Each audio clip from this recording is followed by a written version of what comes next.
Salut, moi c'est Just Matt. Je vous laisse un texte. En fait, c'est ça s'appelle Mes adaptés. C'est un peu ma réalité, comment j'ai vécu l'UQAM. Donc j'étais dans l'UQAM de 2004 à 2012, environ 2014, mais en tout cas j'ai eu un espace où j'ai fait la mission à Sherbrooke pendant ce temps-là de 2010 à 2012. Mais sinon, c'est ça, j'ai resté à peu près une dizaine d'années à l'UQAM parce que j'ai eu des ralentissements de manière ou d'une autre, tout ça.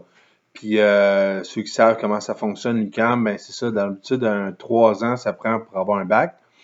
Puis moi, après tout ce temps-là, j'ai une majeure seulement. Fait que vraiment, j'ai vu à quel point que, d'une certaine manière, c'est un peu comme j'avais perdu mon temps. Mais en même temps, j'ai pas perdu mon temps parce que spirituellement, c'était très, très florissant comme époque. C'est un temps où je partageais ma foi beaucoup, beaucoup sur le campus à l'UQAM, régulièrement avec des frères, des sœurs, tout ça, dans mon église, l'Église du Christ où j'étais dans ce temps-là. Puis c'est ça, je faisais des discussions bibliques dans les cafétérias aussi. Donc on rencontrait beaucoup de monde, on faisait des études bibliques régulièrement aussi sur le campus, tout ça. C'était une belle époque quand même, j'ai évangélisé beaucoup, j'ai même été un genre de j'étais un ambassadeur en fait de Christ à l'UQAM directement. Puis c'est ça, fait que c'est un peu ça que je raconte, dans le fond, ça s'appelle Mes adaptés. C'est comment je me suis senti à l'UQAM.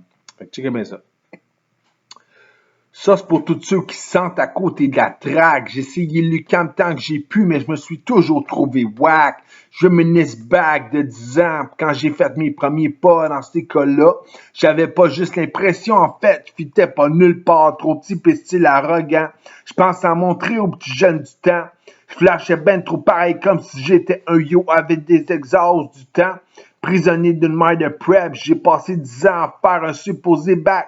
C'est avéré un échec. Devenir une majeure à place quand je suis arrivé dans le bureau pour rectifier le tir. Me suis buté à la bureaucratie, le pire. Je sais pas quoi dire d'autre. La cause, c'était même pas de ma faute. J'ai dépassé par l'UQAM, c'est pas comme au base du strike seulement, pis t'es out.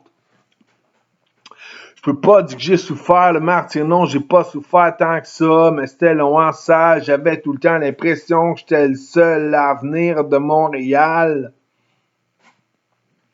Je peux pas dire que j'ai souffert le martyr, non, j'ai pas souffert tant que ça, mais c'était long en salle, j'avais tout le temps l'impression que j'étais le seul à venir de Montréal.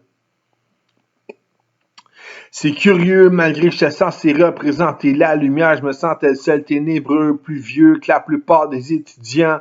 En plus, ce qui était le plus chiant, c'est que j'étais toujours mis à part à cause de mes convictions sur la pureté avant le mariage, entre autres. Je visais d'être aussi peu que les apôtres. Fait qu'à tous les gros parties, je t'ai jamais invité. Anyway, trop de tentation, ça m'aurait fait perdre ma vision. Partageant finaliser mes études, puis rider l'autobus du show business. Dans tout ça, Dieu m'a protégé. J'ai peut-être eu l'air BS, mais au moins, j'ai pas pogné d'MTS. Ça m'aurait plus qu'ébranlé. Toute cette aventure-là, je l'ai vécu single avec mon église positionnée dans mon quartier qui a favorisé la création de mon ancienne identité. Puis c'est là que tout a commencé. Je peux pas dire que j'ai souffert le martyr, non, j'ai pas souffert tant que ça, mais c'était long en salle, j'avais tout le temps l'impression que j'étais le seul à venir de Montréal. Je peux pas dire que j'ai souffert le martyr, non, j'ai pas souffert tant que ça, mais c'était long en salle, j'avais tout le temps l'impression que j'étais le seul à venir de Montréal.